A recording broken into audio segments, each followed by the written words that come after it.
Han har været klassens slemme dreng, så slem, at de andre ikke turde lege med ham. Systemet gav op, men Mohamed El-Mir fandt sin vej ud af problemerne gennem thai-boksning. For 3 uger siden stod han over for sit livs største udfordring, kampen om VM-bæltet, der også var en kamp for at gøre op med fortiden og sikre fremtiden.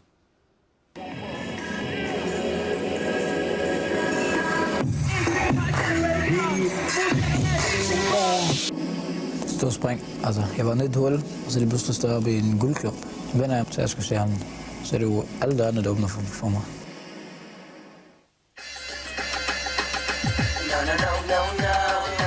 Mit navn er Mohamed El-Mir. Jeg er 19 år og stammer fra Palæstina, men er født i Libanon. Han var bare 2 år gammel, da familien flyttede fra hans fædreland. Siden da har Mohamed El-Mir boet i Danmark. De første år på flygtningecenter med sine forældre og 15 søskende. De der regler og sådan noget, jeg er sådan en type, der... Jeg kan godt rette mig til tingene, men hvis der er en, der viser mig, at jeg er sådan en dum nørd, jeg ikke kan forstå det, siger, så gør jeg det modsatte. Og opvæksten mange tusinde kilometer fra Libanon har givet problemer. Den ene skole. Det her, jeg startede fra 0. til 6. Afløste nemlig. Jeg gik der i 6-7 måneder. Den anden. Jeg var farlig. De andre, der var mange elever, der ikke turde at komme i skole, fordi jeg gik der. Fra 6. til 9. klasse gik Mohamed El-Mir slet ikke i skole, og kommunen forsøgte at tvangsfjerne ham fra forældrene.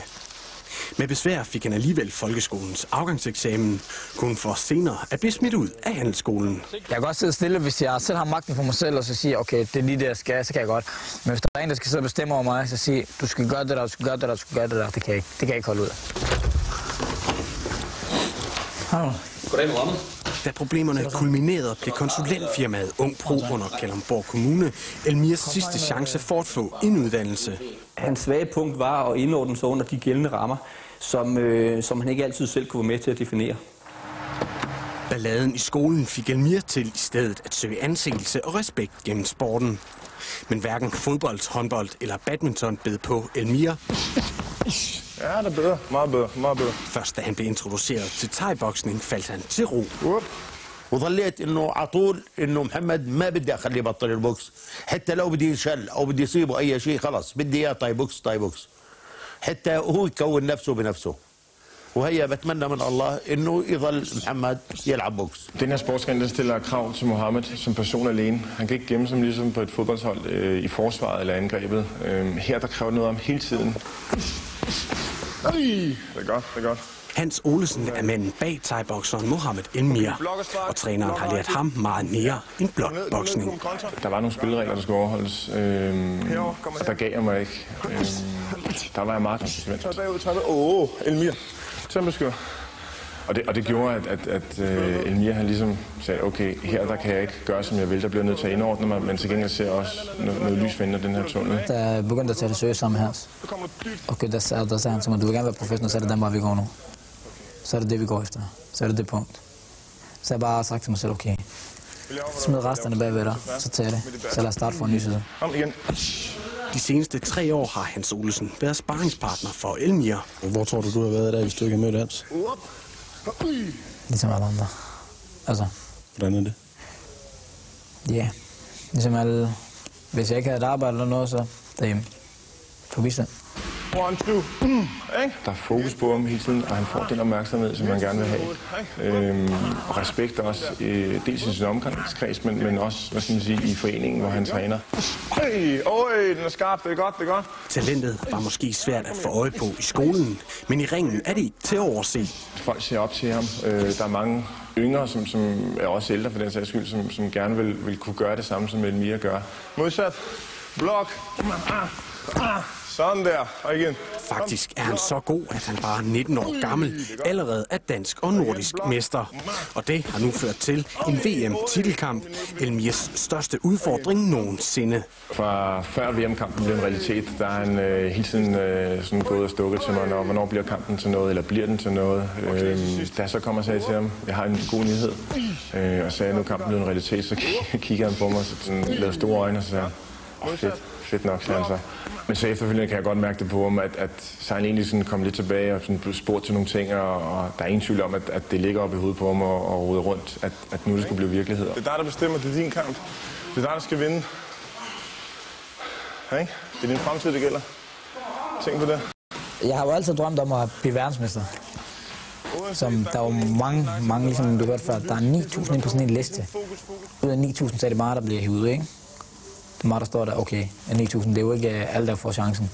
Så selvfølgelig vil jeg bare tage den chance. Altså, gøre mit bedste for det. Velkommen til pressemødekonference for Golden Thai Boxing. Dagen inden VM-braget, pressemøde og indvejning i Roskilde Kongresscenter. Mohamed Elmir ser for første gang sin modstander i øjnene. Han har fået den skøje, så burde det være min tur nu, ikke? Portugisiske Nuno Neves er ikke blot 12 år ældre end Elmir. Han har også 250 kampe flere i handskerne. Han kommer ikke til Danmark for hyggens skyld. Han kommer for at tage bæltet. Og jeg stiller heller ikke op for hyggens skyld. Men som jeg altid siger, det er jo et spil. Der er kun en vinder. Stil den op. Men succesen er allerede inden VM-kampen sikret. Overblikket i ringen smitter nemlig af udenfor. Der spurgte jeg lige købte den af. For nylig flyttede Mohamed Elmir i egen lejlighed. Thai-boksningen giver nemlig slagkraft til dagligdagens udfordringer. Sådan. Der findes også en anden verden, som egentlig giver ham nogle muligheder og udvikler ham. Og det kan jeg jo også se, at han har jo ændret sig meget som person. Og når jeg taler med ham, jeg kan jo sådan høre på det, han siger, jamen, han har sgu egentlig fået nogle fornuftige holdninger og tanker til nogle ting. Og også fået, vigtigst af alt, synes jeg, respekt omkring andre mennesker og ting. Mohamed har hele perioden igennem virkelig gjort mere og mere for netop at lære at begå sig under de rammer, som er forskellige steder. Og de udmeldinger, jeg får på nuværende tidspunkt, det er, at det går rigtig godt. Og han har mærkbart forbedret sig på det punkt. Slap af. Når jeg kigger på mig selv, og så kigger på de andre, ikke? Der har jeg fundet ud af, det er jo ikke kun mig, der har det der problem med skolen. Det er jo næsten alle andre. En forhåbentlig kommende verdensmester lader op. Og i hallen er der VM-stemning. Første omgang af titelkampen er i gang. Elmir holder sig ikke tilbage og dominerer i ringen. Jeg vil også gerne vise min familie, okay, jeg er sgu nu. Hey! Kom væk! Look at the hands, guys, don't do that!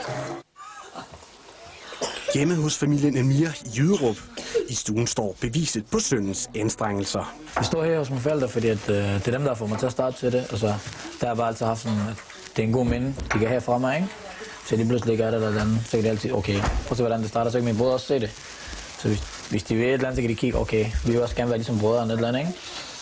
Og så er jeg bare en plan om, det skal bare fyldes op.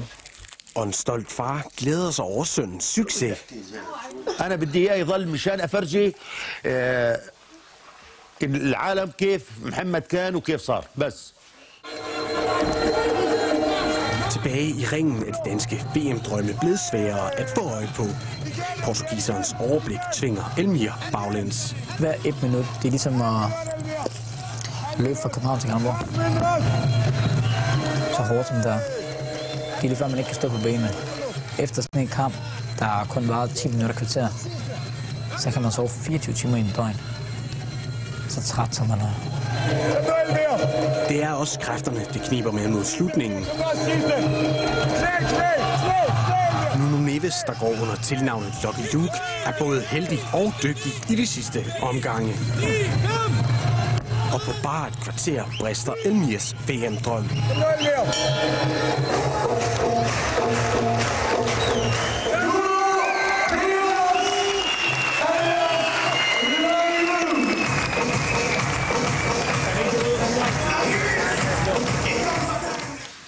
Men det var sgu det. Skuffelsen over nederlaget er tydelig i omklædningsrummet, men alligevel har Mohamed Elmir overskud til at se på, hvad der gik galt. Jeg boksede ikke. Det gør han. Hans slag var sindssygt hårdt i forhold til min. Men jeg er kun 19 år, så der er sgu lang vej. Hvad sker der?